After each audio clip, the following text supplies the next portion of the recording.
right, everybody. Hello. Welcome to the presentation. Thank you so much for being here. Howdy. How y'all doing? How y'all doing? Hey, guys, it is Friday. It's Friday. I am here. You are here. Let us have a great, great time tonight. Tonight. Yeah. So, hey, hopefully you're having a good Friday. Wherever you are, you're going to have a fantastic weekend. And yeah, allergies are cray. So it's just bad here in Kentucky because of allergy season. You know, it's just one of those things. Now, look, here's the deal. Trolls, excuse me. I won't pay attention to your hateful comments because it actually shows more of a projection of who you are as a person to go around making hateful comments. I don't do that to you. And it's a shame that you guys would choose to do that to us. But nonetheless, that just, again, shows the type of individual that you are, because a person who truly has Christ in the heart, they don't troll other human beings. Just a little bit of a heads up on that. But if you guys can't behave, then I'll just put sub chat on for the entire time. I don't care. It doesn't affect me one way or the other. We're just not going to allow disrespect in this platform. Not going to happen. Okay, so that's your one and only warning. Otherwise, I put sub chat on and we're done. That's it. Okay, everybody. Hello, welcome. I appreciate you being here. Well, thank you very much, JMB. That's a beautiful gift. Thank you. Okay, everyone. I'm Bishop Long, and happy Sunday. This Sunday, happy Friday to you. Truly, I tell you what, it's a jam packed. Got a lot of things to talk about. But first, well, thank you very much, Donna. Thank you. Oh, Donna, I think I got your gift. So we'll talk about that in a moment. I thought it was from you. I didn't get a note or anything. And I'll show everybody in just a second. But first, this is what I need Mr. Producer to do. Roll that footage. Fans of Bishop James Long, the renowned exorcist and paranormal expert on KGRA Digital Broadcasting. Now you can carry his wisdom with you. Our Bishop James Long collection features blessed apparel such as St. Benedict hats and tees, as well as home items to protect and inspire. Elevate your spiritual journey. Go to kgradb.com/shop and discover the Bishop James Long merch today. Okay, so here's what I want you to do. Please do me a favor if you would. I'll get your question. We don't worship Mary. We ask Mary to pray for us. That's very, very important. If you actually pray to Mary as you would God, that's blasphemy. We don't do that. The Catechism is quite clear about that. We ask Mary to pray for us just as much as you ask me to pray for you. That's it. I want everyone, please go to the sponsor's website, KGRAD as in dog, B as in bicycle.com. KGRADB.com. Click on the shop link and you will see my name.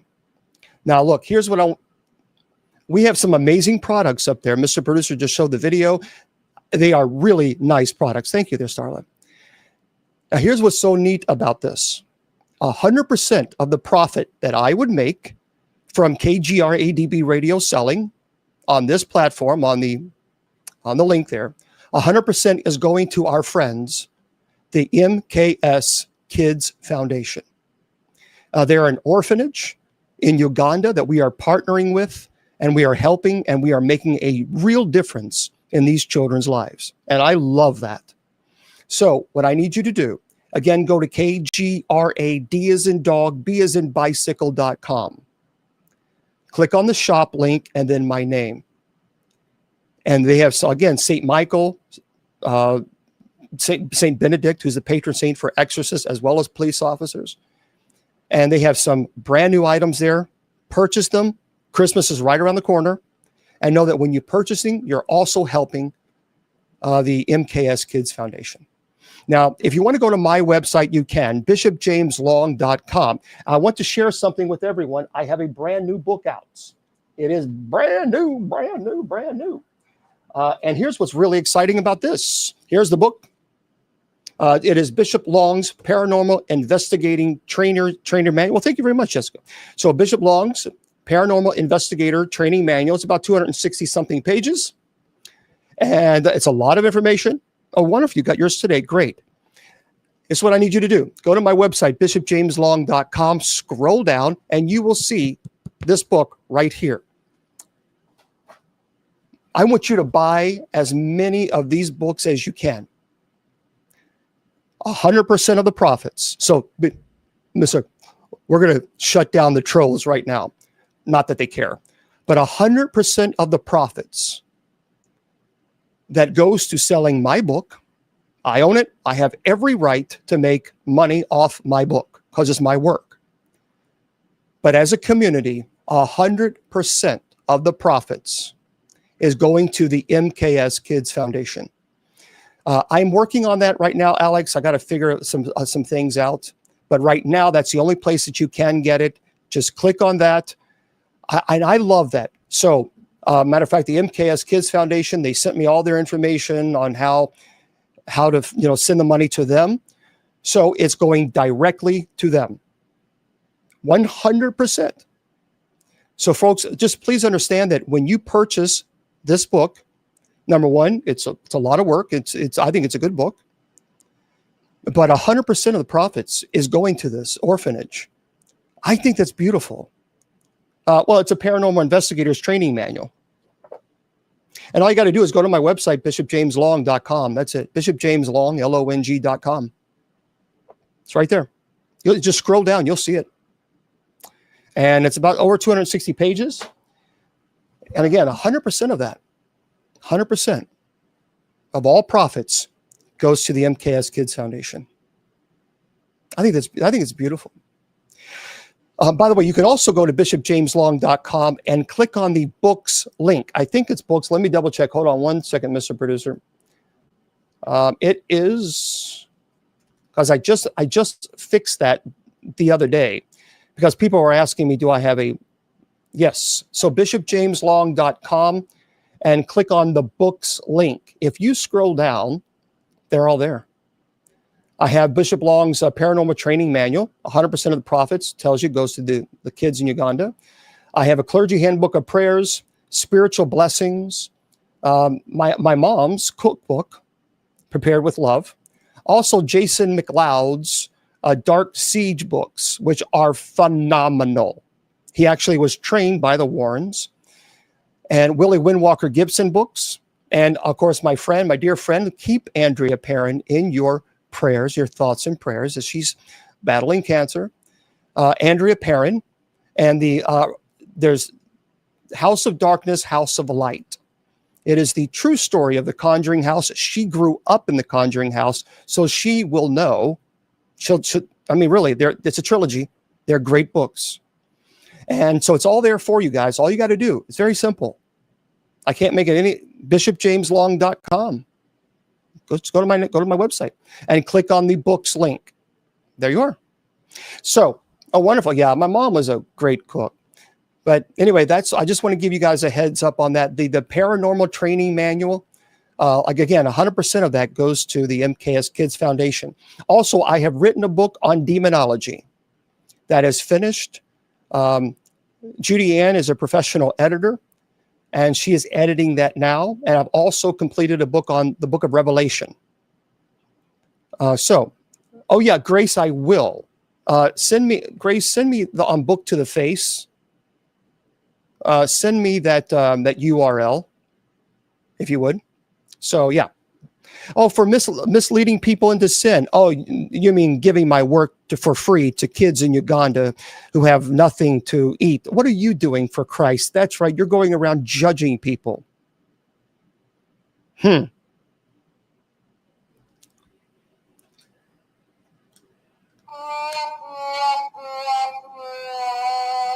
That's all you got. That's all you trolls offer.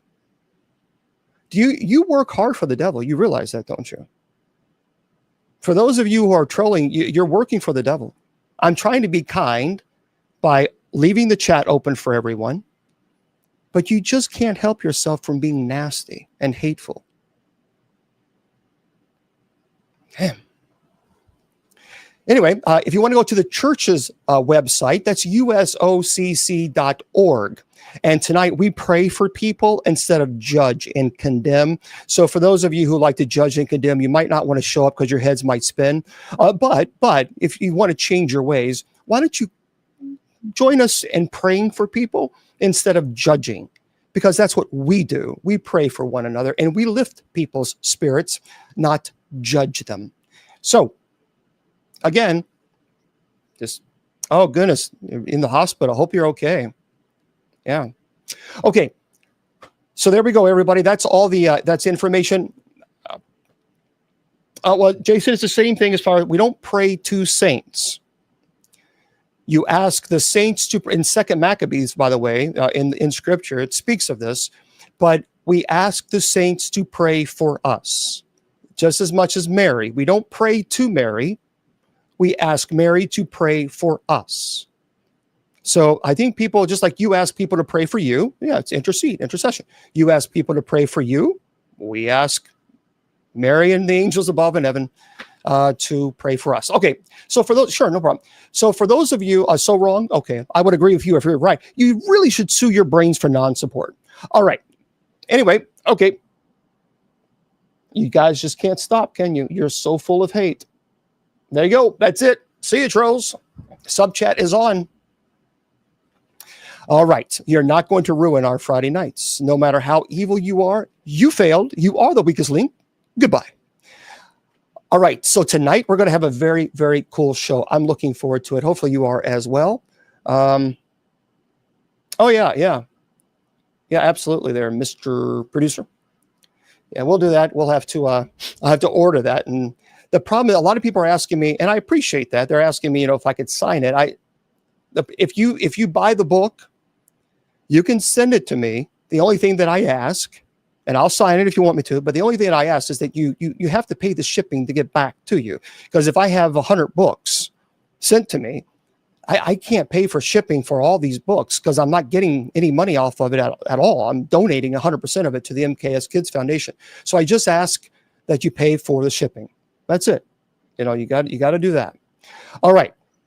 Tonight we're going to talk about a topic that should be, it's startling. And I want to remind you that tomorrow I will be in Scarefest in Lexington, Kentucky, where I'll be giving a presentation on demonology and possession, and looking forward to that. Yeah, I know, Paula. You're watching here. Too many trolls on TikTok. That's why we stopped it. That's why I put sub chat on, because the trolls are so demonically oppressed. We're done with them. I try to be nice, and I try to be kind, and I try to extend grace. And then people are just so abusive. They're just so abusive, the trolls. So we put sub chat on, and that'll be on for the rest of the night. Yeah, you can go to bishopjameslong.com, scroll down, and you'll see the ministry's P.O. box. Okay, let's get into it. Most of us have heard about the witch trials. And the things that occurred during these witch trials were unethical, barbaric, demonic, which were primarily led by trolls. And I just find it alarming because, my friends, one thing that I want to share with you is that, they have no shame, is it didn't just happen in Salem. And that's what's so frightening about this. So here's what we're going to do. I'm going to give a presentation on other tragedies, other locations that you may have never heard about. And then we're going to go into the Salem witch trials. I'm also going to talk about the things that they did to determine whether or not you were a witch. Most of us, if we were there and being accused, most of us would have been found guilty. So let's go into this presentation. For those of you who are new, here's what we do. the first hour or so, I do a lecture, as I always do. I always present something to you. And then this second hour, we just have a conversation, share some articles that I found online, and answer some of your questions. All right. I want to talk about the North Berwick witch trials. This happened in the 1590s in Scotland. So King James VI instigated alleged witches after storms and shipwrecks blamed on them. It led to confessions under torture and being unalived. There was public fear, influence of a monarch's paranoia, the use of torture to extract confessions that weren't true. So tonight, this first historical event, we're going to explore one of the most chilling episodes in Scottish history, the North Berwick witch trials. Over the next, I don't know, however minutes here, we'll cover the terrifying events, the sinister accusations, the lingering shadows that still haunt North Berwick even to this day. So here's the deal. It was in the late 16th century. For those trolls, that means around 1590s. A time when fear, superstition, political intrigue, it blurred the lines between reality and nightmare. See, Scotland was a land that was ripe with suspicion, where whispers of witchcraft would condemn a person to death without concrete evidence. So in 1590, North Berwick, a small coastal town on the eastern coast of Scotland, found itself at the heart of a terrifying witch panic. Rumors of witches conspiring with the devil, casting curses, summoning storms, it spread like wildfire. Imagine a community gripped with paranoia. I mean, families were torn apart, neighbors accusing neighbors, all under the shadow of an unseen malevolent force. So that's the backdrop of this first story. So the crisis began with a series of strange events: storms at sea damaging ships, crop failures, illnesses spreading with no explanation. Many believe that these disasters were the work of witches. And one of the first to be accused was a woman named Barbara Napier. She was a local healer known for her herbal remedies. And what's so sad is people went to her often when they had certain ailments. But in a time when such knowledge was suspect, her reputation made her vulnerable. And accusations soon snowballed. This is a woman who used natural remedies to heal people. So the key figure behind the accusations was King James VI of Scotland. A king was obsessed with witchcraft. He believed that witches were part of a conspiracy to overthrow him. And he was determined to root out all of this evil. So in 1590, James traveled to North Berwick to investigate rumors of witches who had supposedly tried to harm him during his voyage to Denmark. And according to legend, a group of women, including Agnes Sampson and Gilly Balfour, were accused of conspiring with the devil to cast storms and sink the king's ship. Now, these women, they were subjected to brutal interrogations, torture to extract confessions that weren't real. And under pressure, they admitted to forming a witch's coven, flying through the night, consorting with demons, because they were told, if you just confess, then, we won't unalive you. But if you continue to lie, we're going to continue to torture you until you are unalived. I have to say unalive because of TikTok rules. So one notorious confession came from Agnes Sampson. She was an elderly woman. She was a healer who claimed that she had met with the devil himself, an impish creature with horns and cloven hooves, whispering dark secrets. It sounds very much like trolls. Well, anyway, the methods used to extract confessions, they were brutal. By the way, I went in Los Angeles. I went to the Medieval Torture Museum. Thank you, Michelle.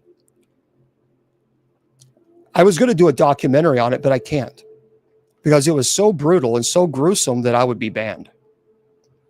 So I did see a lot of methods that they used in torturing these people, and some of them, I'll wait till you hear later on. The infamous pricking and stretching devices, the water tests, all designed to force suspects to confess and implicate others. And we'll go into that later. One woman, Gilly Balfour, she was reportedly pressed with heavy weights until she broke and named other people. Many accused witches confessed to impossible acts, flying on broomsticks, attending sabbats in the moonlight, and worshiping Satan. These confessions, though false, coerced, fueled the hysteria. So the community's fear grew as more women and men were arrested. They were interrogated and condemned. In total, dozens of alleged witches were tried.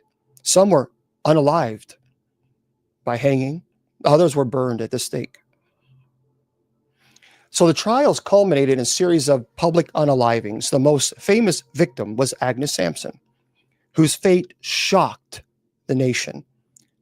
She was hanged in 1591, and her death, was a stark warning to others. King James, himself present, was deeply involved. His obsession with witchcraft, it fueled the frenzy. He even authored a book called Demonology, which laid out his beliefs about witches and demons, which obviously further stroked the flames of the paranoia. But the chaos didn't end overnight. Many innocent people lost their lives, their guilt manufactured by fear, the brutal methods of interrogation. The North Berwick witch trials left a dark legacy. It's estimated, get this, that around 70 people were accused and dozens were unalived. And the hysteria eventually subsided, but the scars remained. So more than 4 centuries later, North Berwick still whispers with the echoes of those dark days. Some locals believe that the spirits of the accused linger, their tragic stories haunting the coast. And historians now see this episode as a cautionary tale, how fear can turn communities against themselves. Because the North Berwick witch trials remind us of a time when darkness overshadowed reason. Innocent lives were sacrificed to fear. That is a stark chapter in the history of witch hunts. It's a reminder of the terrible cost of hysteria. Now, the next story, which is insane, is the shadows over Trier. It's the dark secrets of the witch trials, the Holy Roman Empire, 1590 to 1591. So in the early 17th century, at the time of chaos, upheaval across Europe, the Holy Roman Empire, a patchwork of states, it was gripped with religious conflicts, political instability, superstitions rooted deeply in fear. So in the city of Trier, in what is now West Germany, the atmosphere is thick with suspicion. So the city's authorities are obsessed with rooting out devil worshippers, witches, believing that these evil forces, they threaten the very fabric of society. Well, between 1581 and 1631, think of that. The city streets echoed with screams, confessions, ominous crackle of burning. Well, you get the point. 50 years of this. And this is the story of those dark years, the Trier witch trials. So the catalyst is a series of tragic events, sudden deaths, illnesses, unexplained calamities that struck Trier's population. Rumors spread like wildfire. Witches were at work, casting curses, summoning demons. One of the earliest victims was a woman named Anna Maria. She was a respected midwife. Her arrest in 1627 sent shockwaves to the community. Authorities believe that she was in league with the devil, practicing black magic that caused the city's misfortune. So the inquisitors, eager to demonstrate their power, it launched relentless investigations. They relied on forced confessions, brutal tortures, spectral evidence, claims based on visions and dreams that accuse innocent people of vile deeds. So just because you may have had a nightmare of someone in the village was conspiring with the devil, and that's all it took. So as accusations grew, so did panic. The city's court became a chamber of horrors, where fear ruled, justice took a back seat. So in Trier, torture was not only used, it was routine. The accused faced devices like the rack, where victims were stretched painfully. I did see this one at the Medieval Torture Museum, the strappado, where they dangled from their arms, dislocating shoulders. One notorious method was the water torture. And we'll go back, and again, I'll talk about that in a moment. Many, broken by pain, admitted to heinous acts that they knew that they were false. Women, children, even men, no one was safe from the inquisitors' brutality.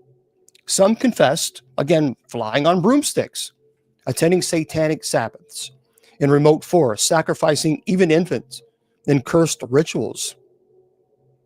The confessions, they were often vivid, describing even orgies with demons, blood sacrifices, pacts sealed with blood and fire.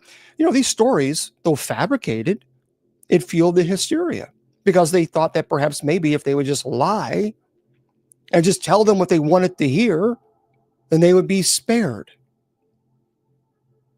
Not so. The core belief driving the trials was that the witches and the devil worshippers engaged in secret, nocturnal rites, Sabbaths filled with dancing, singing, devil worship.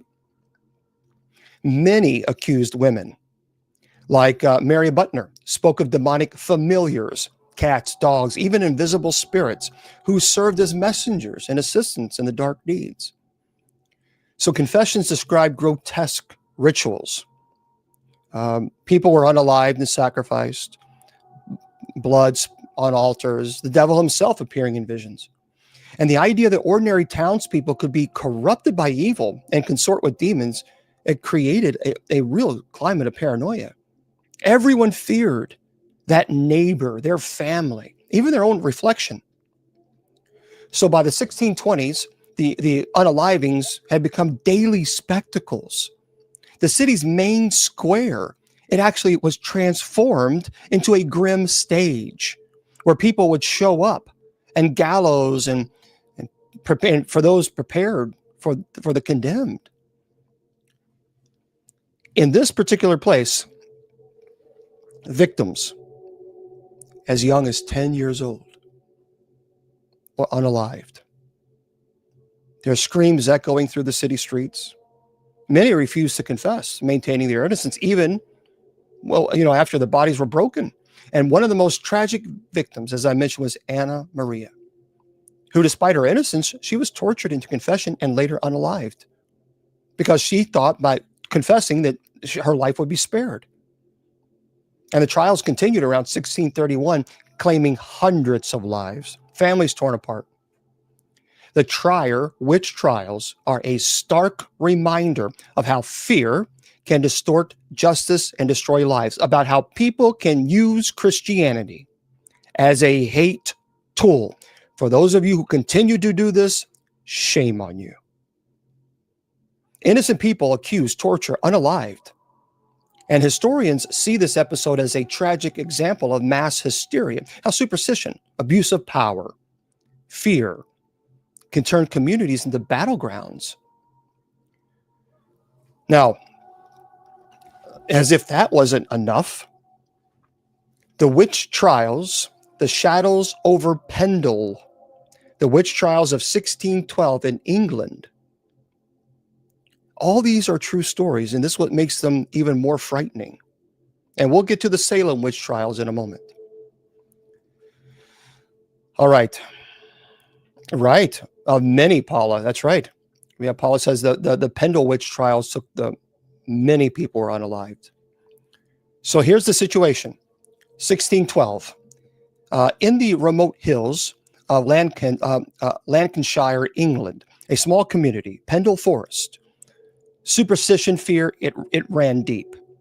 So the villagers, they lived simple, often harsh lives, haunted by, poverty, disease, bad harvest. So amid this backdrop, rumors of witchcraft began to swirl. Accusations are whispered. Neighbors suspect neighbors. Suspicion grows like wildfire. And in this small, isolated community, fear grabs. Innocent women and men find themselves caught in a web of accusations. They were tortured. They were unalived. This is one of the most notorious witch hunts in English history. Here's what happened. The spark was a series of actually troubling events. So livestock dying mysteriously, crops fail, children falling ill. So the local magistrate, Sir Edward Bromley, was eager to prove his authority and rid Pendle of evil. So in March of 1612, a woman named Old Dimdy, whose real name was Elizabeth Southerns, it's a notorious healer. She was a midwife, again, using natural remedies to heal. And she was respected as a midwife. She was accused of witchcraft. Her daughter, Millie, and others in her circle, including Miss Device, became embroiled in suspicion. Allison, she was a young woman. She was accused of cursing a local peddler, John Law, who became ill shortly after this encounter. And under pressure, Allison and others confessed to attending satanic gatherings, flying their brooms at night, casting spells. And they were told, if you just confess and give your life over to Christ, your life will be spared. So after torture, they said, okay, fine, yes, we did it. And then they said, we knew it, and now you're going to be unalived. They lied. The accusation snowballed. Neighbors denounced neighbors. Fear turned into a frenzy. The entire community, desperate to find a scapegoat, obviously, turned to suspicion and the brutal machinery of justice. So in Pendle, torture was the key to extracting confessions.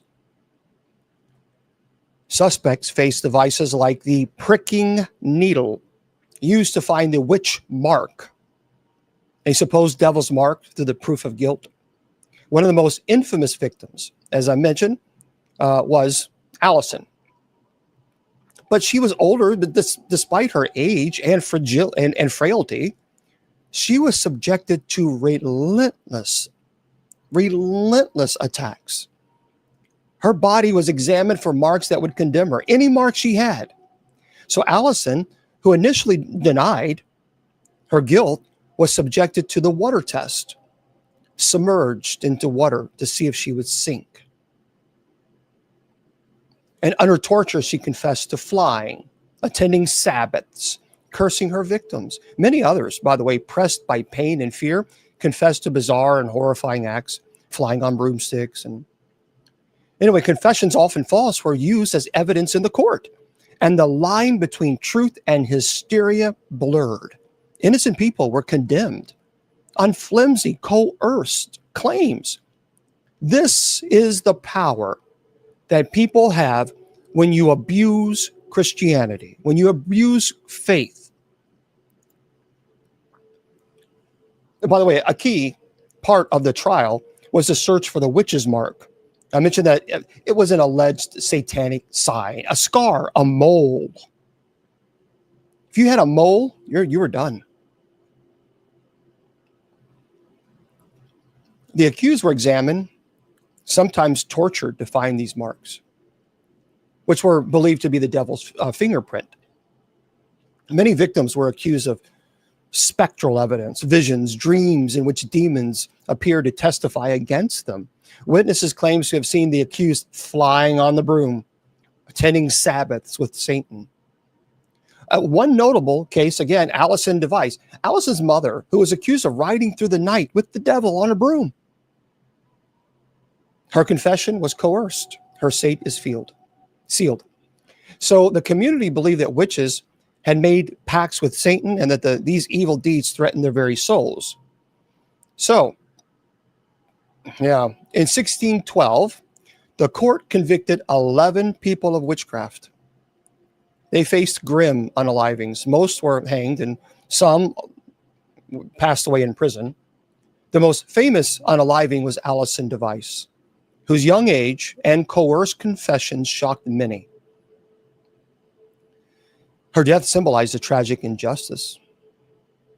The hysteria eventually subsided, but not before dozens of lives were shattered, families torn apart, reputations destroyed, innocent people condemned to death. The Pendle witch trials are remembered as one of England's darkest episodes, an example of how far ignorance and cruelty can lead to tragedy. The story, I think, of Pendle reminds us that hysteria can turn communities against themselves, with innocent lives paying the ultimate price. It does. It teaches us a vital lesson. Trust in justice, compassion, and reason must always prevail over fear and superstition. Because when society succumbs to hysteria, innocence becomes the collateral damage. The next case, as if those aren't enough, the Burlington and Stamford witch trials in 1612. And this is the thing, most of us have always heard about the Salem witch trials, but when you hear of all these other witch trials, you think, what in the world? So it was the early 17th century. It was a time of political upheaval, religious strife, superstitions across England. Small towns, villages trembled under the weight of fear of witches, devil worshippers, unseen evil forces. So in the counties of Buckinghamshire and Lincolnshire, whispers of witchcraft grew louder because the towns of Burlington and Stamford became embroiled in accusations that would lead to horrific trials, brutal interrogations, unalivings. Again, this was a quiet village suddenly turned into a battlefield where neighbors turned against neighbors. Innocent lives were sacrificed to superstitions. So what happened here? How did this start? Well, the spark was often, and it's a shame, but the spark was often an unexplained death, a bad harvest, a mysterious illness. So in 1612, in the village of Burlington, a series of strange events began to unfold. So again, livestock died, unexplained. No one could explain. Crops failed. Whispers began of curses. And one woman, her name was Elizabeth Clark. She was accused of witchcraft after her livestock was found slaughtered. And she was seen speaking to what villagers claimed were familiar spirits. And her arrest sparked a frenzy. So in nearby Stamford, similar accusations arose. With the backdrop of the English civil wars and societal upheaval, paranoia intensified. So authorities, eager to get control of the situation, relied on confessions. How? Through brutal torture. So the climate of suspicion spread like wildfire. Families accused, neighbors denounced each other. Fear ruled the land. Now, in these trials, torture was standard. Suspects faced devices, again, like pricking needles we talked about, finding witches' marks. One victim, her name was Mary Brown, a woman from Stamford. She was subjected to relentless interrogation. So under pressure, and she just couldn't take it anymore, she confessed to flying on a broomstick. Again, attending satanic Sabbaths, cursing her neighbors. Confessions that she later recanted, but her pleas fell on deaf ear. The authorities believed confessions were proof of guilt, regardless of the truth. Children, women, elderly men endured these tortures, their screams echoing through the dark interrogation chambers. Some victims broken physically and mentally, signed false confessions that sealed their fate. Even though, again, they were told, confess and give your life to Christ, and your life will be spared. That was a lie. Again, they always look for a witch mark, a mole, a scar, a blemish. That was enough satanic proof of guilt. So many claim to have seen familiars, like animals, like cats or dogs, that witches supposedly used to carry out their dark deeds. There was one person that was accused that had a dog, and she was petting the dog and loving the dog, and then the dog went over to a neighbor, and the neighbor somehow died, and that dog was cursed. The dog was unalived, and so was the woman. Others spoke of spectral evidence, visions of the devil, demons appearing in dreams. One of the accused, her name is Sarah Johnson, claimed she attended a Sabbath in the woods where she danced with demons in a circle of fire, and her confessions coerced fuel the hysteria even further. And the community grew more convinced that evil was lurking among them, hidden behind innocent faces. I appreciate the chat, guys. I'm not looking at the chat rooms right now because I'm obviously focusing on the lecture. But feel free to chat, and if you guys have any thoughts on this. By the early 1620s, executions began. Victims were unalived, burned. Terrible things I can't mention. One of the most, I think, all of them are tragic, but one tragic story was Elizabeth Clark, whose accusations sparked the initial hysteria. Despite her pleas of innocence, she was condemned. She was unalived. Didn't matter what she said. And by the way, these executions, they weren't isolated, these executions. Dozens of innocent men and women accused of devilry met their end in a wave of hysteria that swept through the region. Many families torn apart. And now the hysteria gradually subsided, but not before claiming dozens of lives. And the Burlington and Stamford witch trials remain a haunting reminder of how fear can distort justice.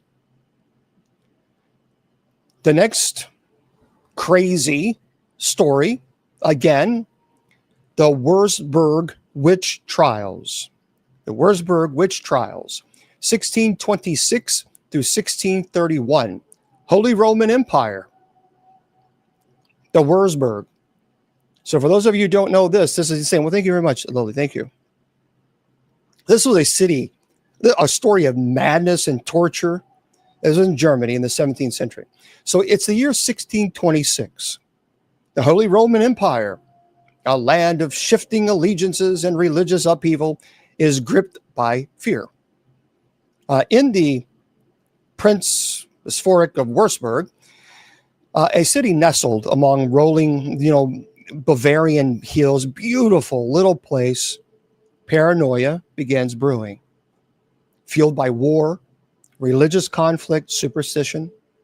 So in the tense atmosphere, accusations of witchcraft explode like wildfire. What begins as whispers of evil turned into a deafening roar of hysteria. Innocent people, again, men, women, even children, they're dragged into this nightmare. Imagine this. It was cobblestone streets, just a nice, beautiful area, turns into echoing with cries of the accused, the chilling clang of chains, the unseen shadow of death looming over all of them. So here's what happened. The spark that ignited the trials, it was, again, a series of mysterious events. We're getting an idea of how this starts, don't we? Sudden illnesses among townsfolk, inexplicable deaths, strange visions, rumors of evil spirits, cursed spells, spread like wildfire. So in 1626, a young woman named Maria Schaefer, accused of witchcraft. Her arrest set off a chain reaction. More accusations, more arrest. So the prince bishop at that time, Johann Philipp von Schönborn, it's a man obsessed with rooting out heresy, and he saw witches everywhere.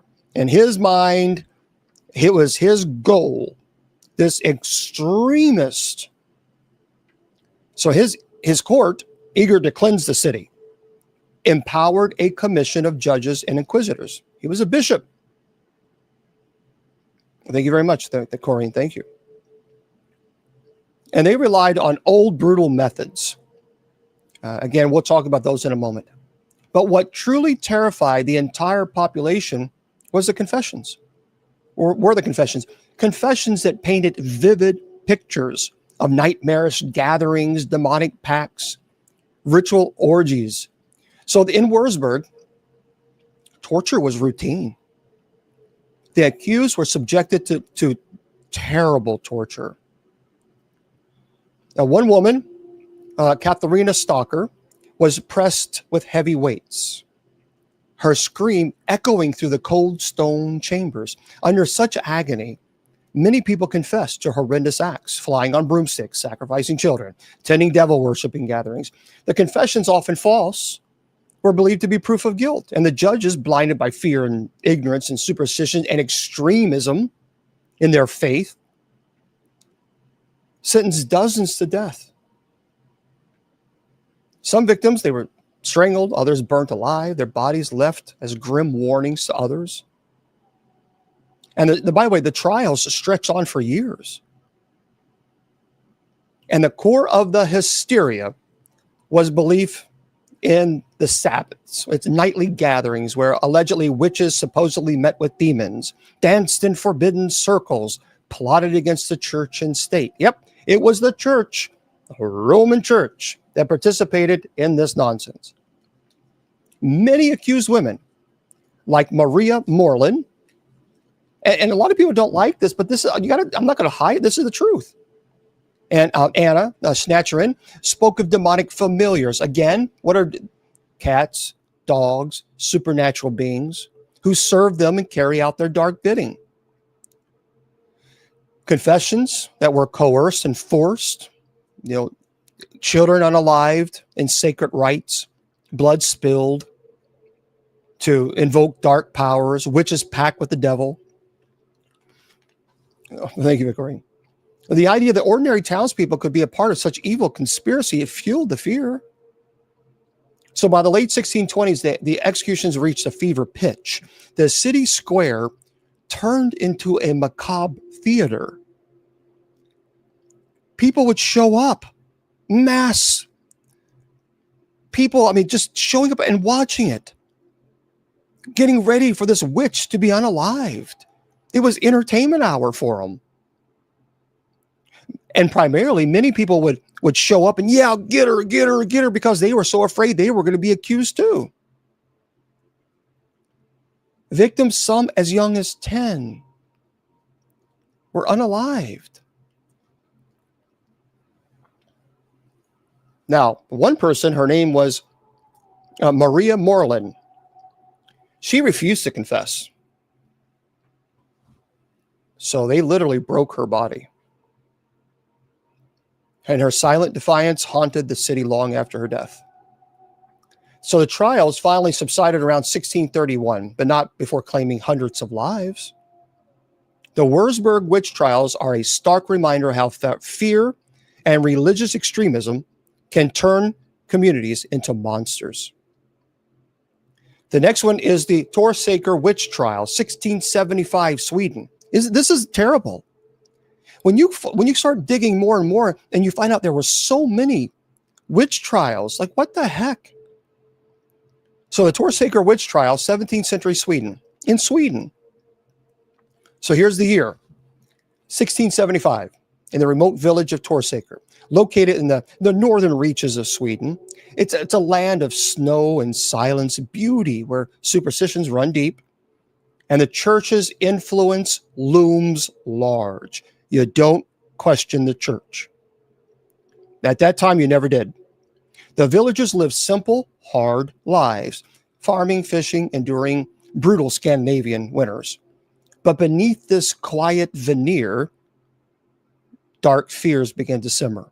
Rumors of witchcraft, of the devil's influence, spread like wildfire. What happened? Well, a young girl, she fell ill and she passed away suddenly. Suspicion ignites a frenzy of accusations.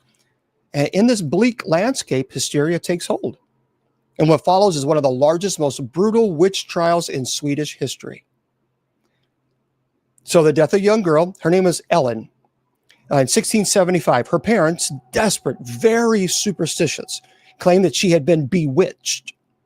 And soon more children and adults began to fall ill and die mysteriously. The local priest, Lars Paulinus, and the authorities were eager to root out what they believed was Satan's work among them. So they summoned villagers for interrogation. Accusations spread like wildfire. Yeah, a local priest participated. He led it. Neighbors pointed fingers at the most vulnerable, women and elderly. Those with odd reputation. And the fear was palpable. Everyone believed that the devil was lurking in their midst, seeking to corrupt their souls. So the hunt for witches began in earnest. So in Torsaker, torture was unaccepted method. Was a completely accepted method, an integral part of the justice. So suspects face brutal devices, methods designed to break their spirits. They had a water test, and we'll talk about that in a moment.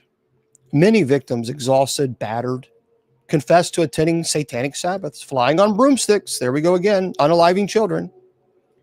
And among those pressed into confessing was a woman named Marta. She was an elderly woman. She maintained her innocence until the end. Despite protests, she was condemned. Her plea for mercy completely ignored. The court condemned dozens, men, women, children, witches. So by the summer of 1675, the unalivings began. The village square was transformed again into a grim theater of death. People showed up to watch these horrible, barbaric acts of people being unalived. It was an act of terror meant to purge evil, allegedly, but also to terrify others. Marta, for those of you who don't know, Marta, she was young. Her stoic silence haunting the witnesses, her death epitomized the cruelty inflicted upon innocent people. 71 people were unalived. Entire families were wiped out, their lives destroyed. The Torsaker witch trials left a scar in Swedish history, stark reminder of how fear and ignorance and extremism can lead to terrible things. Now, the violence was unprecedented in Sweden. But here's the final tally, if you want to know. It is estimated that over 300 people were accused in this small town. 71 were unalived. Now let's go into what many people know about the Salem witch trials. And in a moment, we're going to talk also about, would you have been unalived? Some of you are going to be quite shocked when you hear some of this stuff, because when I talk a little bit about the torture, well, let's go into the torture. Let me explain what the torturing, what they did. So first, it was called the rack. That was a device that stretched the victim's body by attaching their wrists and ankles to rollers and turning a crank. It caused intense pain and many times dislocation of joints. It was barbaric. I've been talking about pricking or pens. So accused individuals were often subjected to pricking with needles or pens to find the spot where they were supposedly left, pain due to a mark or witch's mark, which is believed to be a mark of the devil. So if you had a mole, a scar, they would take a pen and they would stick you with it. And if you went like, oh, you're guilty, that's stupid. The iron chair, which I saw one at the medieval torture in Los Angeles. It was a heated metal chair in which the accused was seated, sometimes with sharpened spikes or nails, which the one I saw did, to cause pain through burning or puncturing. So they slammed you in it. They tortured. The next one was the pillory and stocks. So they were devices used for public humiliation, physical punishment, securing the victim's head and hands and ankles. The next one was the thumb screw. That was a small screw device that applied painful pressure to the fingers or thumbs used to extract confessions. It was barbaric. I also saw this in Los Angeles. It's called the witch cabinet. You have to, if you go online, it was a torture chamber equipped with various spiked items, like really, really sharp spikes used to extract confessions. So they would put you in there and they would close it sometimes and you'd be squeezed with these spikes puncturing your body. And then there was the water torture. I'm going to leave that one in a moment. That's unbelievable. Wait till... Okay, let's go into the Salem witch trials. 24 innocent victims lost their lives at the Salem witch trial. And that was 24 too many. So how did this community, Salem, let this happen? Was it simply fear, superstition? Were there other factors at work? Well, the events took place in 1692 during a difficult, confusing time for Salem village. As part of the Massachusetts Bay Colony, Salem was under British rule. And when the hysteria began, the colony was waiting for a new governor. And they didn't have any charter to enforce laws. And by the time the new governor, William Phipps, arrived in Massachusetts, the jails were already filled with alleged witches. To make matters worse, New England towns were under attack by Native Americans and French Canadians. So Salem village faced daily challenges closer to home as well. And so most families had to support themselves, make their own clothes, planting vegetables, raising meat. Farming was often a painstaking task in a harsh climate. And a drought or flood could ruin a year's harvest. An epidemic of smallpox could unalive an entire village. And so in a world where people saw the devil lurking behind every misfortune, it's a little wonder, why they believe that evil spirits were at work. But there may have been stronger factors behind this witch trial. The Puritan lifestyle. That was a strong belief of the devil in witchcraft. The divisions within Salem village, the expectations of the children, etc. All right. So the church was the cornerstone of the 17th century life in New England. Most people in Massachusetts were Puritans. They're colonists. So they left England seeking, religious tolerance. But the strict Puritan code was far from tolerant. And it was against the law not to attend church. And men and women sat on opposite sides through long services. So the Puritan lifestyle, it was restrained, it was rigid. People were expected to work hard and repress their emotions or opinions. Now, individuals' differences were frowned upon. Even the dark, somber Puritan dress was dictated by the church. And Puritans were expected to live by a rigid moral code. They believed that all sins, from sleeping in church to stealing food, should be punished. They also believed God would punish sinful behavior. So when a neighbor would suffer misfortune, such as like a sick child or a failed crop, well, Puritans saw it as God's will, and they didn't help. They also believed that the devil was as real as God. Everyone was faced with struggle between the powers of good and evil. So, Satan would select the weakest individuals, of course, women, children, insane, to carry out his work, they believed. And those who followed Satan were considered witches. Witchcraft was one of the greatest crimes a person could commit. So in keeping with the Puritan code of conformity, the first women to be accused of witchcraft in Salem were seen as different, social outcast. Tituba, a slave; Sarah Good, a homeless beggar; Sarah Osborne, a sickly old woman who married her servant. Fear of magic and witchcraft, it was very common in New England. It had been in Europe for centuries, and over 100 alleged witches had been tried and unalived in New England during the 1600s. But the hangings in 1692 in Salem would be the last ones in America. So in 1692, Salem was divided into two distinct parts, Salem Town and Salem Village. Salem Village, also referred to as Salem Farms, was actually a part of Salem Town, but it was set apart by its economy, class, character. And residents of Salem Village were mostly poor farmers who made their living cultivating, crops in rocky terrain.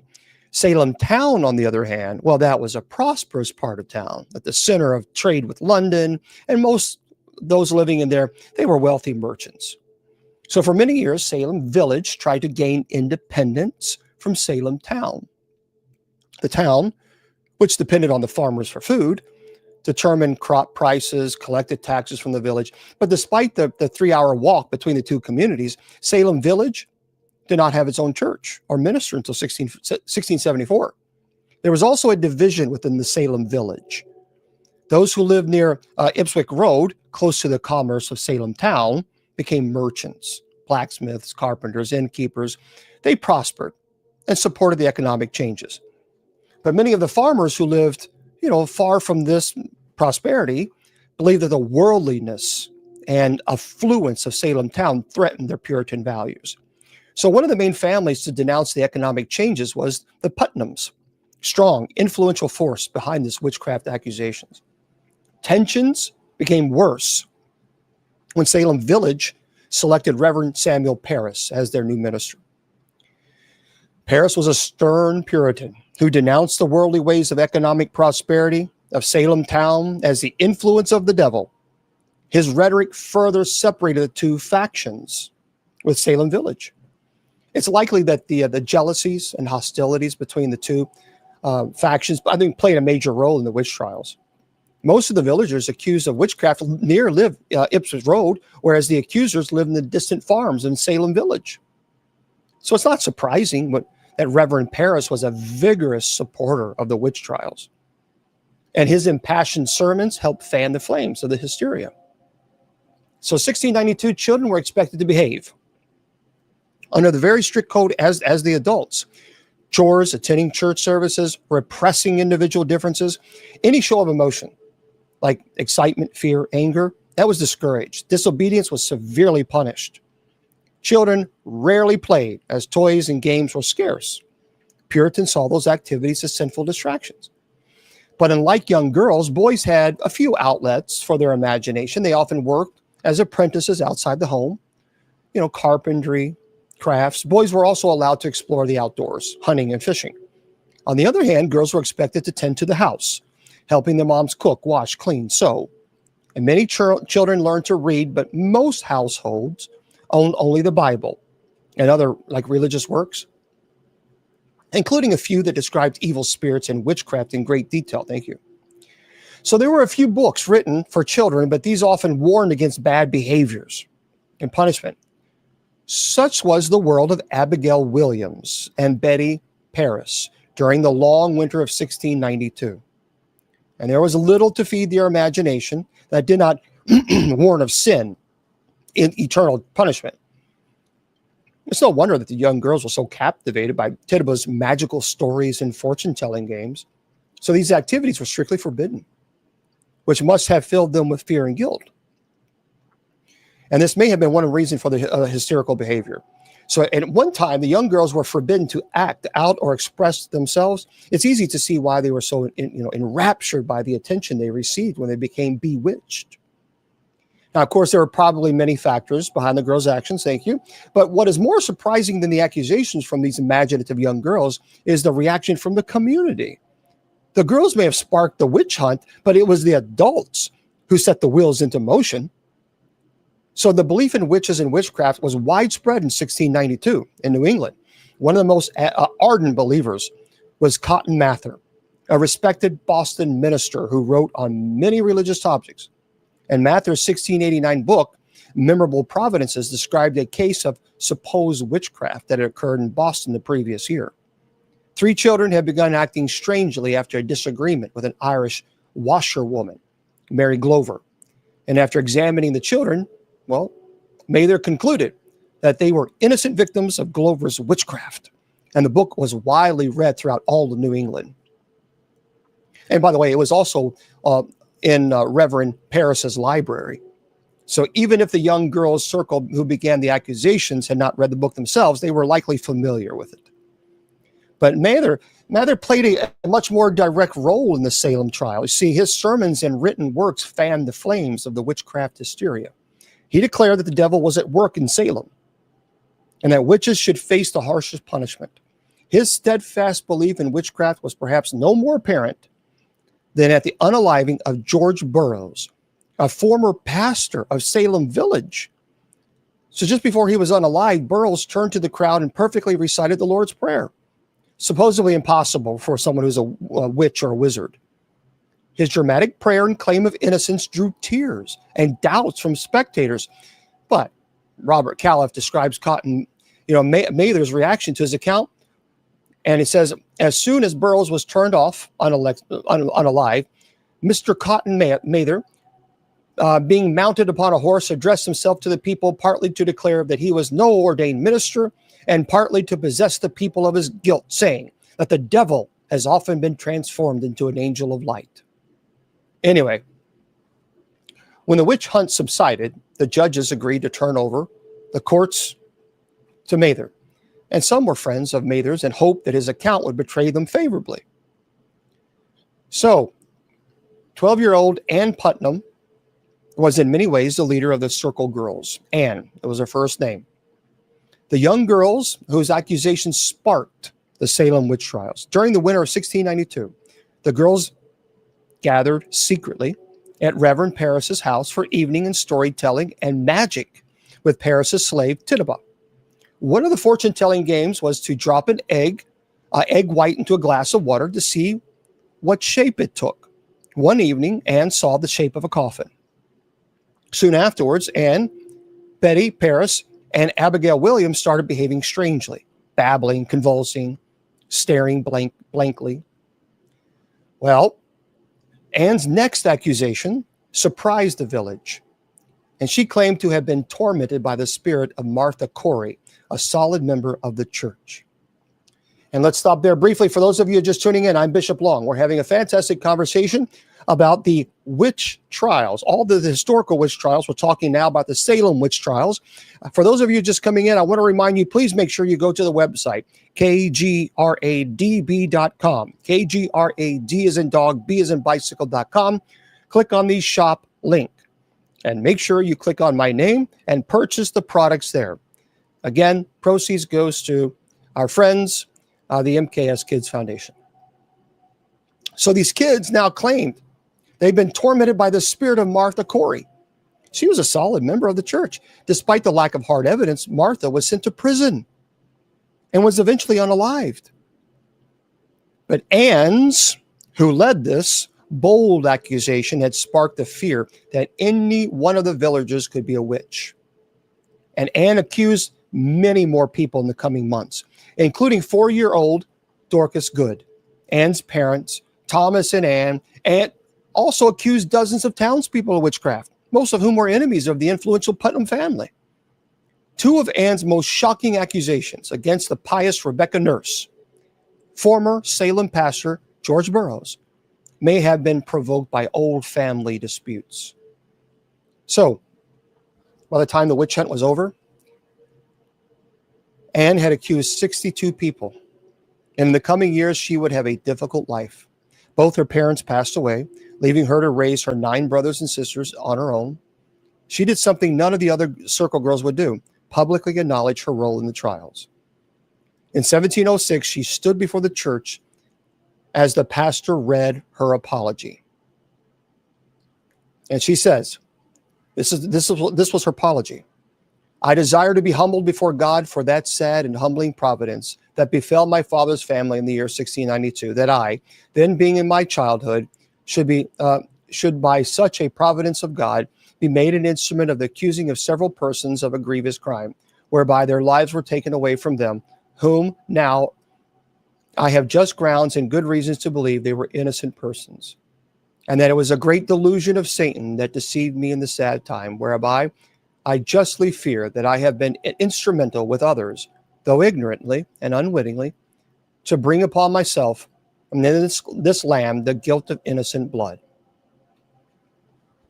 So, in Puritan Salem Village, a place where anyone different was not trusted, Tituba was perhaps the most different among them. Not only was she a slave, but she was unusual in the area. She was also a dark-skinned foreigner, setting her apart from the white Puritan villages. Tituba was born in a small village of South America, but as a child, she was captured and taken to the Caribbean islands, Barbados. And there she was sold as a slave to Samuel Paris, a local merchant originally from New England. In 1680, Paris, Tituba, and another West Indian slave named John Indian moved to Boston. And in Boston, Paris married, started a family, became a minister. All right.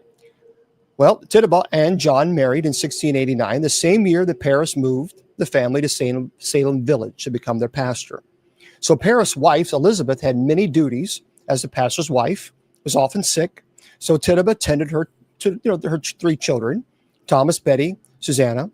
In the evenings, Tituba entertained little Betty and her cousin Abigail Williams by the kitchen fire. She played fortune-telling games, told them stories of magic and spirits of the Caribbean. But such activities were strictly forbidden by the Puritan code.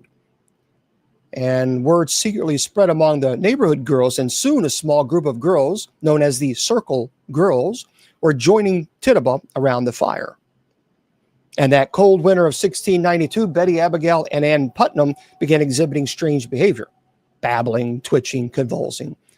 It was diagnosed as witchcraft. And Tituba and John baked a witch cake with rye and Betty's urine and fed it to the dog.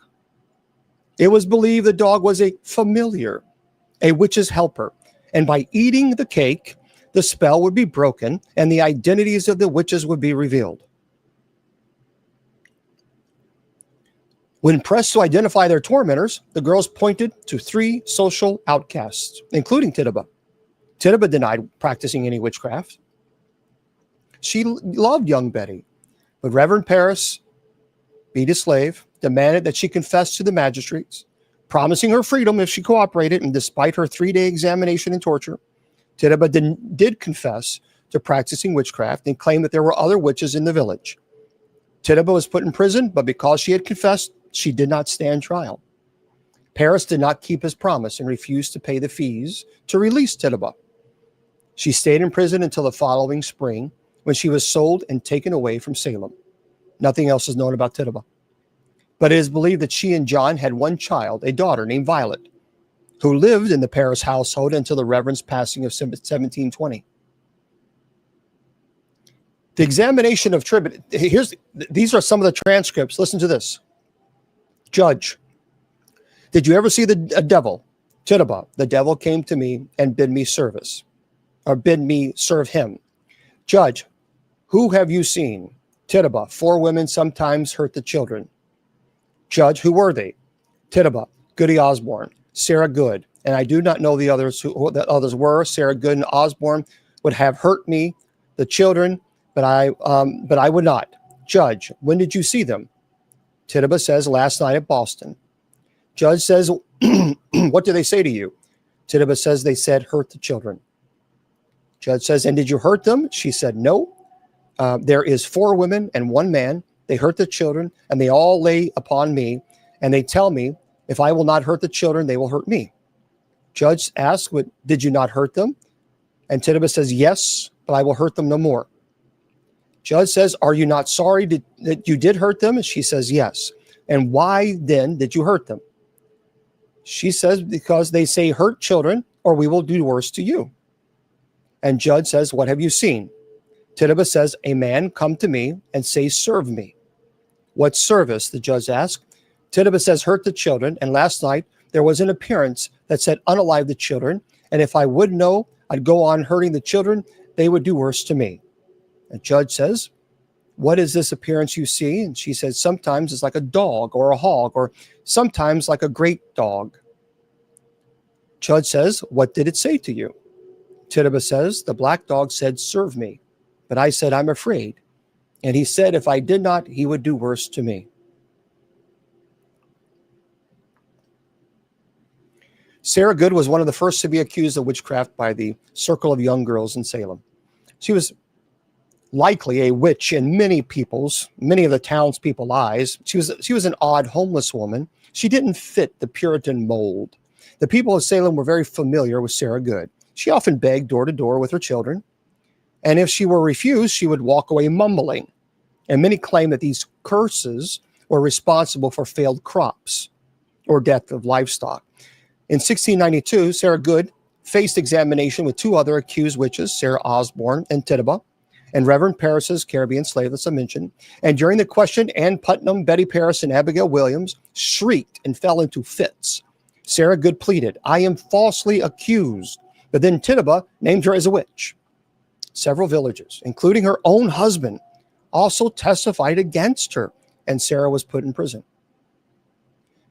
On March 24th, Ann Putnam accused Sarah's 5-year-old daughter, Dorcas, of witchcraft. And when examined, the imaginative young child confessed that she and her mother were witches.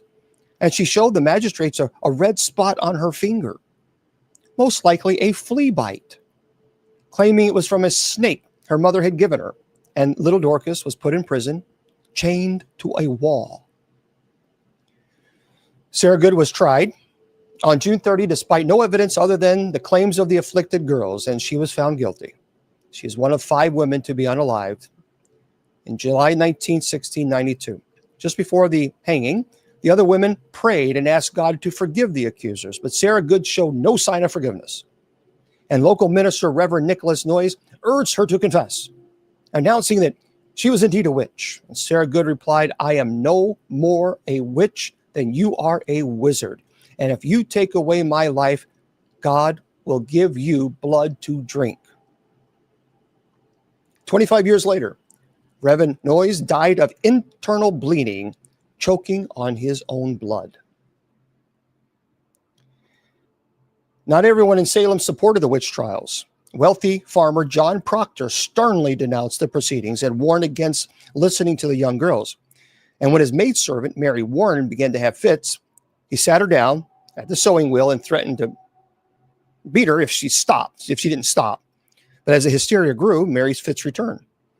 And after the examination of Rebecca Nurse, the pious grandmother accused of witchcraft, Proctor was enraged, saying, if they, the afflicted girls, were let alone, so we should all be devils and witches. Such comments were eventually used against him. And the townspeople believed that someone with so little concern for the afflicted girls must be guilty. But Proctor's wife, Elizabeth, was accused first. And as John staunchly defended her innocence at the trials, the girls suddenly pointed their fingers at them, the man, to be named the wizard. And Mary Warren confirmed the accusations against them. The only evidence against them was spectral. The afflicted girls claimed that Proctor's apparitions or specters were tormenting them. Their hysterics proved enough for the court, and both John and Elizabeth were imprisoned. And Proctor wrote an impassionate letter to the Boston clergy claiming, we are all innocent persons. He described the unfairness of the court proceedings and how torture was used to extract confessions. What's interesting, well, on August 5th, both John and Elizabeth were found guilty. Elizabeth's life would be spared because she was pregnant, but John was unalived on August 19, 1692. And then, of course, Mary Esty, a wife and a mother of 7, was well respected in Salem. She was kind, religious woman, dignified demeanor, fit the strict Puritan mold, but she was not safe from the hysteria. She was accused of witchcraft in 1692. The accusations shook the village. Unlike some of the other alleged witches, she was not a social outcast, outspoken woman. Perhaps the accusations was inspired by envy. See, the Estes owned a valuable farm in Salem. Or maybe Mary was a likely target after the conviction of her sister, Rebecca Nurse. Mary was calm, respectful during her examination. But the afflicted girls' cries, they were insistent, and she was sent to prison. She was eventually set free a few days later, but Mercy Lewis cried out that Etsy's apparition was strangling her. Her fit was so severe that Mary was put back into jail. And on September 9th, Mary Etsy was tried and condemned, despite her saying, I never complied, but prayed against Satan all my days. And I will say it, if it was my last time, I am clear of this sin. But before her execution, she wrote a letter to the judges asking that no more innocent blood be shed. And Etsy and 7 others were carted to the Gallows Hills on September the 22nd. Ridiculous. Now, for those of you who are wondering, what are the trials? Would you have been found guilty? Listen to this from the History Channel. This is insane. First, they would give you this swimming test. So as part of the infamous swimming test, accused witches were dragged to the nearest body of water, stripped to their undergarments, bound, and then tossed in to see if they would sink or float. Since witches were believed to have been spurned or have spurned the sacrament of baptism, it was thought that the water would reject their bodies and prevent them from submerging. So according to this logic, an innocent person would sink like a stone, pass away. But a witch would simply bob up and down on the surface.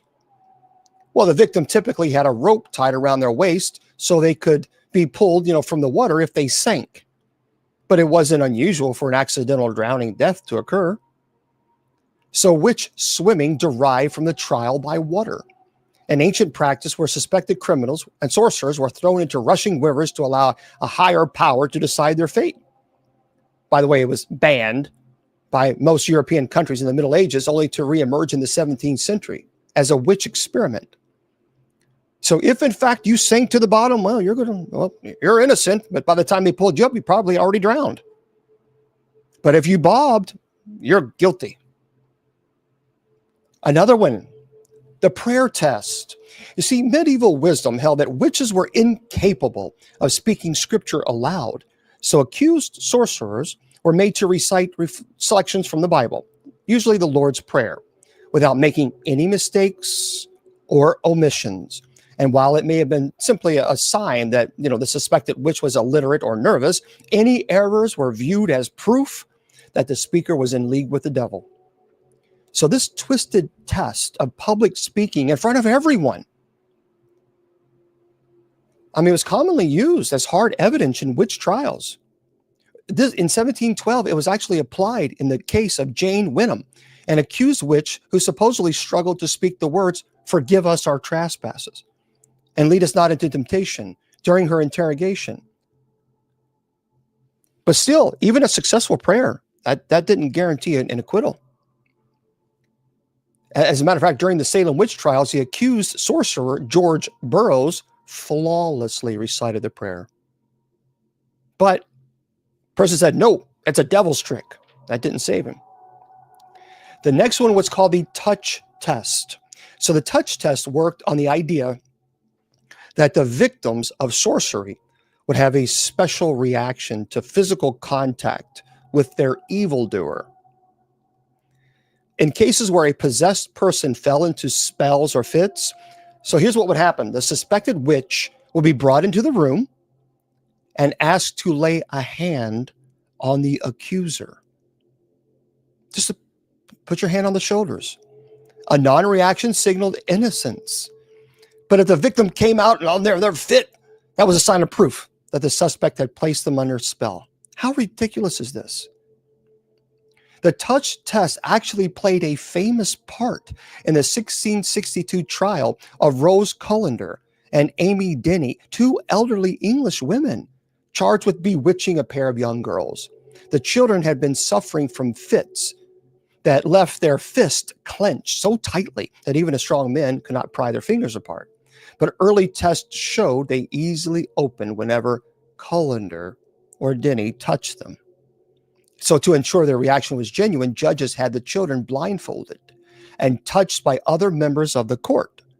The girls unclenched their fist anyway, which suggests that they were faking. But even this was not enough to prove the women's innocence. Cullender and Denny were both later hanged as witches. I mentioned this earlier, the witch's cake. This is crazy. It's a bizarre form of counter magic. So the witch cake, it was a supernatural dessert used to identify suspected evildoers. And in cases of mysterious illnesses or possession, witch hunters would take a sample of the victim's urine, mix it with rye meal and ashes, and bake it into a cake. The stomach-turning concoction was then fed to a dog, the familiars, animal helpers of witches, in the hope that the beast would fall under its spell and reveal the name of the guilty sorcerer. Well, anyway, during the hysteria that preceded the Salem witch trials, the slave Tituba famously helped prepare a witch cake to identify the person responsible for bewitching young Betty Paris and others. Well, the brew failed to work, and Tituba's supposed knowledge of spells and folk remedies was later used as evidence against her when she was accused of being a witch. The next one, the witch's mark. I think most of us would be in trouble. So witch hunters often had their suspects stripped, publicly examined for signs of unsightly blemish that witches were said to receive upon making their pact with Satan. The devil's mark could supposedly change shape and color, was believed to be numb, insensitive to pain. So prosecutors might also search for the witch's teat, is what they call it. It's an extra nipple allegedly used to suckle the witch's helper animal. Anyway, in both cases, it was easy for even the most minor physical imperfection to be labeled as the work of the devil himself. Moles, scars, birthmarks, sores, tattoos, all could qualify. So examiners rarely came up empty-handed.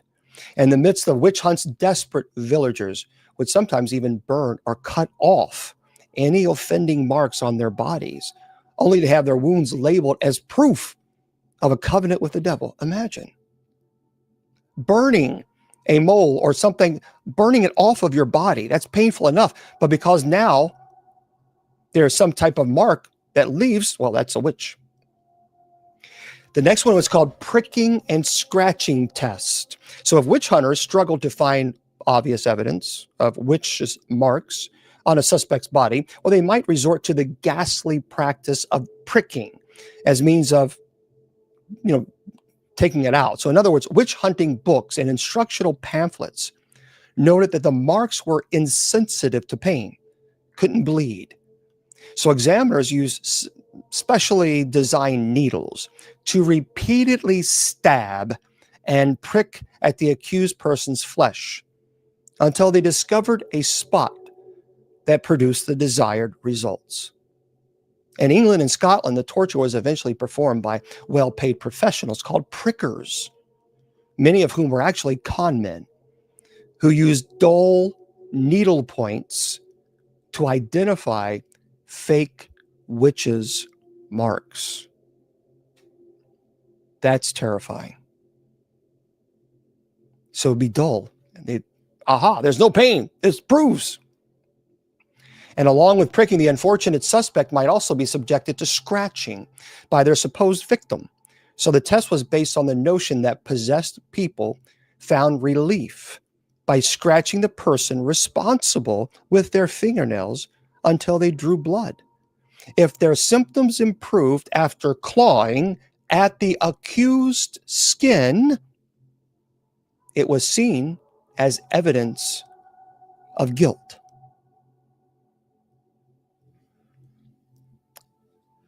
That, I hope everyone understood what I said there. So if someone accused you of witchcraft, then the accuser would have the right with their nails to claw at your body, to claw until blood and even more. They would just keep going and keep going and keep going and keep going until finally the accuser had enough. And if they drew blood, you're guilty. And then finally, you have incantations. So also known as charging. So the test involved forcing the accused witch to verbally order the devil to let the possessed victim come out of their fit or trance. Thank you very much. Thank you. So I'm going to say this again. This was known as charging. The test involved forcing the accused witch to verbally order the devil to let the possessed victim come out of their fit or trance. Other people would also utter the words to act as a control. Judges would then gauge whether the statements had any effect on the victim's condition. So in other words, if you accuse someone of witchcraft and you were having a fit and you were wailing all down, and you were falling all over the ground and screaming, and the person that you accused of witchcraft then would be forced to do a charging or an incantation. They would be forced to say to the devil, come out of that person. And if the person stopped wailing around, you were guilty. You knew what was going to happen. No matter what you did, you were going to be found guilty. Because the person who accused you is going to make sure that they stop acting stupid so that everyone believes them, and you are guilty. Matter of fact, charges were famous. This was actually used in the 16th century witch trial of Alice Samuel and her husband and daughter. They were accused of bewitching 5 girls from the wealthy Throckmorton family. And during the proceedings, judges forced the Samuels to demand that the devil release the girls from their spell by stating, as I am a witch, so I charge the devil to let Mistress Throckmorton come out of her fit at this present. And when the possessed girls immediately recovered, the Samuels were found guilty, and they were hanged as witches. My friends, the reason I think this is so important, not only, of course, obviously, we know about the Salem witch trials in October, but I think it's important to do these presentations to remind you of the dangers that come with extremist views, especially extremist views when it comes to religion. It is incredibly frightening to know that this actually happened and that people lost their lives simply because, one, they didn't have any power, no control, and they were so falsely accused by people for no variety of reasons. And innocent people, including children, lost their lives because of religious fanaticism. We can never, ever go back to a culture of religious fanaticism. Because the moment we do, the moment we do, then we open the door for things like this to occur. What's frightening, what's really frightening, is that everything that I said to you today is based on true events, true historical events. And that to me is more alarming than anything. Okay, so that is your presentation on the historical witch trials. We will, I guess I'll open the chat open. We'll see. If people are going to be rude, I'm going to put chat back on to sub chat. So it's very simple. Very simple. So if you have any questions, well, hello there, Jamie. If you have any questions, you're more than welcome to jump in and ask them. Well, thank you. Oh, you better be careful. I might be accused of witchcraft, having a witch hat.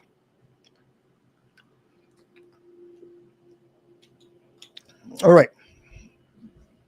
Oh, yeah, they burned them alive. Well, when the accusations stopped, well, they were absolutely convinced that it was because of, the witch. It worked. That the evildoers were unalived, and when things finally started settling down, there were some absolutely were convinced that because they rid the world of these horrible people, we did the righteous thing.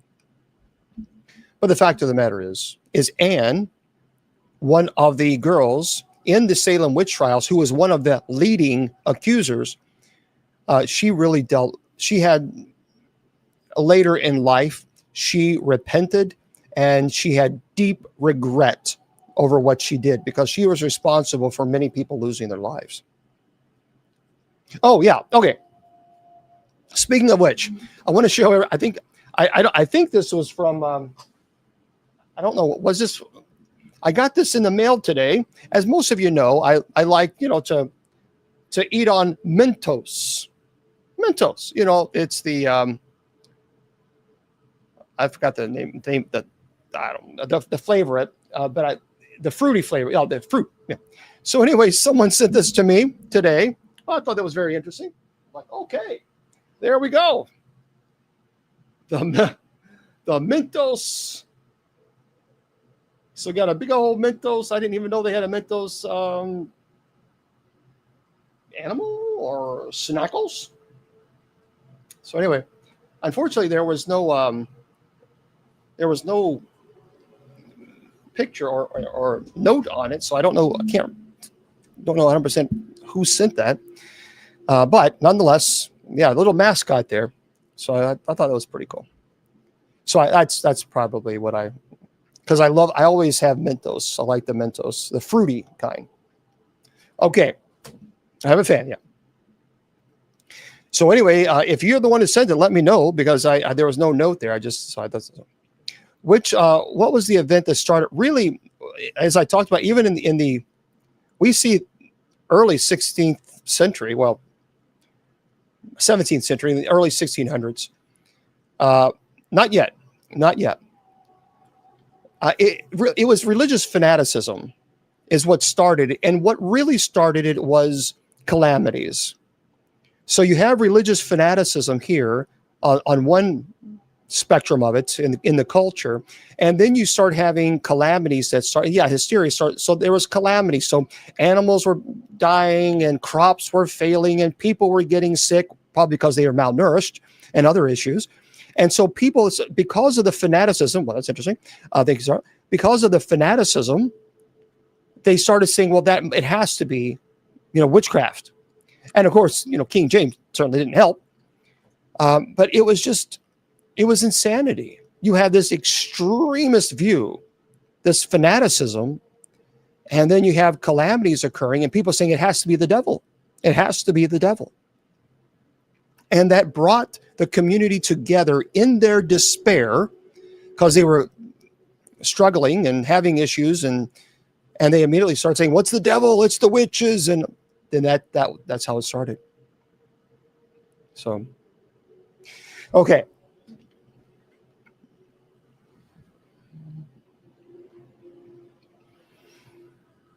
I think the victims were, 99%, if not 100% of them were innocent.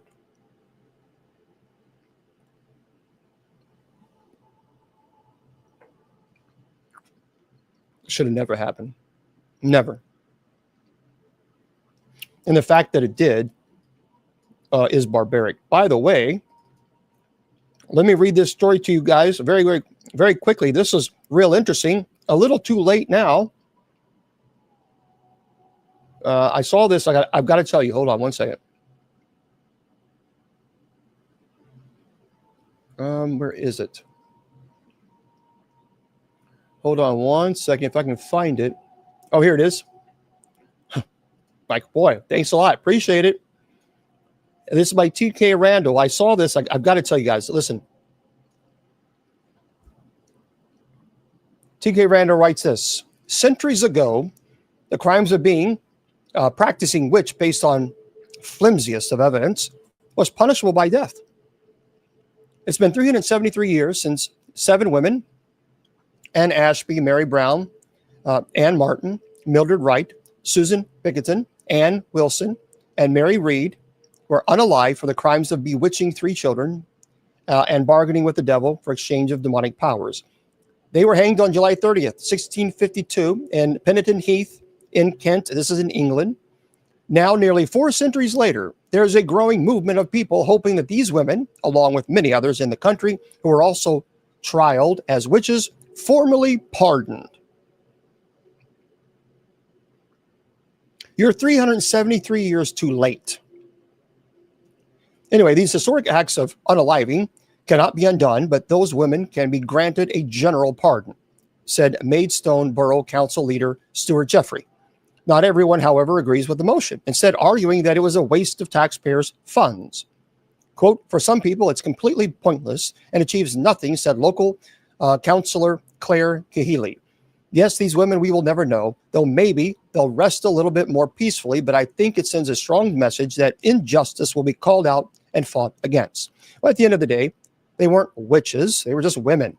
Sadly, the case of these 7 women is certainly not a one-off, and the same thing happened to countless other witches across Britain who had their lives cut short in a similar manner. Suspicion of witchcraft could arise from anything. Even diseases could be blamed on witches.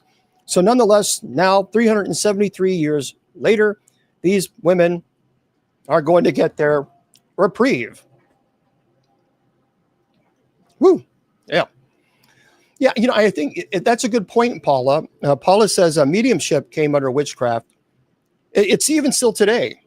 Even still today, people who are psychic mediums, well, you are accused of being witches. You're accused of doing the work of the devil, and blah, blah, blah.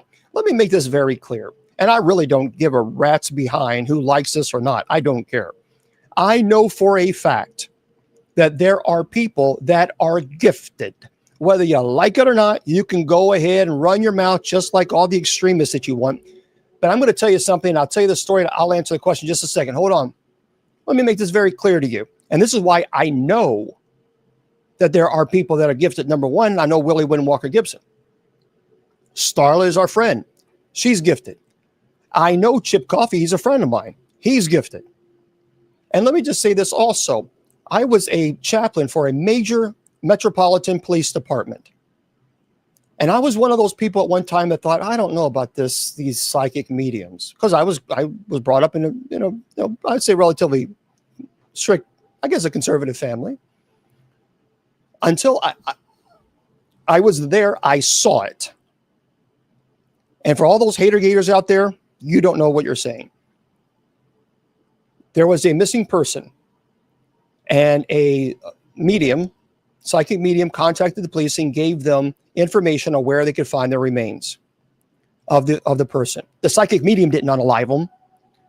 And so they asked me, they wanted clergy there so that the family wouldn't run on the scene they didn't want any evidence, messed up. So I was there with the family. This family was very anti-psychic medium. They didn't believe in them. They thought they were the work of the devil, but they went there to see, in fact, if it was there. I was there. I saw it. They found the remains of the missing person within 5 feet of where this psychic medium said that they would find the remains. I was there. I saw it. Now, immediately, the naysayers are going to say, well, it was doing the work of the devil. Okay, the devil doesn't give you peace of mind. The devil takes your peace of mind. So if you know anything about demonology, you wouldn't say something that silly. Now, the family, by the way, and I kind of, that really made me think, well, that's kind of selfish. But the family that was there, that hated psychic mediums, that thought that they were all doing the work of the devil, all of a sudden their perspective changed when they were able to receive the benefits of a person who is a medium and gave them the location of the remains of their loved ones.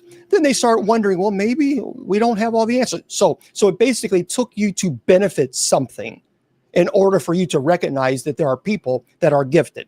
Now, see, I will tell you this. There are many clergy, and I speak to them behind the scenes. They've told me, I believe in psychic mediums. Absolutely, I believe that there are people that are gifted.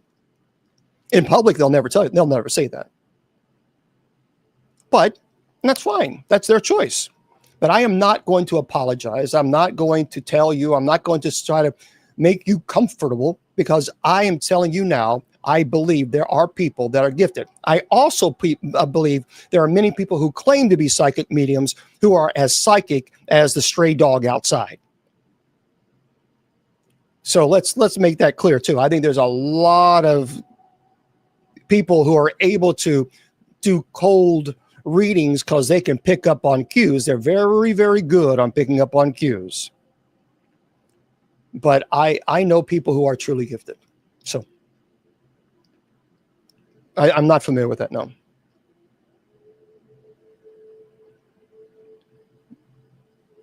Oh, Choots. Oh, okay. Well, thank you very much. Thank you very much. I appreciate that. Thank you for letting me know that. Thank you very much. I appreciate that, Choots. Okay. Hello there. So anyway, I just think that it's sad that it took them benefiting something before they were willing to be a little open-minded and perhaps maybe question the fact that, could this be real? Same thing with paranormal investigators. I get so sick and tired when I hear these people, when people run their mouths and say, oh, the paranormal investigators are doing the work of Satan. I always tell people, just shut up. Don't talk to me anymore. If you're going to say that, you're a hypocrite. And I'll tell you why I say that to these people. They're always saying, paranormal investigators, they're doing the work of the devil. They're doing the work of the devil. I don't see you answering the calls at 3 o'clock in the morning. When a family contacts you and says, I need you to please get here because I'm terrified. So Bishop Long calls you and says, look, I can't get to California. You're a team out there. Can you get your team out there? Go buy, spend thousands of dollars on the equipment that you have to buy, which they do, and then leave, go to this location in which, by the way, they don't owe these people anything. They go to these people's family. They spend hours and hours in this location. They investigate, possibly putting themselves in danger. Then they got to go home, review all the evidence, send me the evidence, and then I have to determine if I have to get to that family. If that's not ministry, I don't know what is. But it's always the people who it's these little yappy people. They're never the ones that answers the calls at night. Never. They're not answering these phone calls at night. They're not going to these people's homes and helping them. They're just doing this. They're doing this. And while the people who are really doing ministry are actually doing the work. So paranormal investigators that I work with, these are individuals who truly love to help others. And to me, they are absolutely doing beautiful ministry. And I truly am greatly appreciative of them. Oh yeah, absolutely. Yeah, I grew up in the house that I grew up in was definitely haunted. No ifs, ands, or buts about it. It was definitely haunted. So I'm going to remind everybody that tonight at 10 p.m. Eastern Standard Time. Yeah, Port Paranormal. I always tell people, oh, you have an opinion on how I should live my life. Which bill of mine are you going to pay this month? Thank you there, Tammy. It's interesting. They never pay a bill, but they also give me, they'll give me their criticism for free. But anyway, so I want to remind you tonight at 10 p.m. Eastern Standard Time, we have night prayer. I would love for you to join us. That would be great. Children ghost. I'm going to tell you something. And this is just from my experience. In every single case that I have worked where there were children ghost, it was demonic. However, one time I had a situation where I saw a full body apparition of a boy that I think he was wearing maybe 1890s clothing. I did not feel demonic. That was after we left the gates of Hell Cemetery. That I still have to process. But anyway, TikTok, stay with me. I'm going to stay with you guys for a little bit longer. We're tonight at 10 p.m. Eastern Standard Time. We're going to be having our night prayer. Please join us Sunday at 6 p.m. Eastern Standard Time. I'm on TikTok only. I have Mass on TikTok, 6 p.m. Eastern. And then 8 p.m. Eastern on Sunday, we have Bible study. My friends, I tell you all the time, your value does not decrease based on a troll's inability or refusal to see your worth. You are priceless.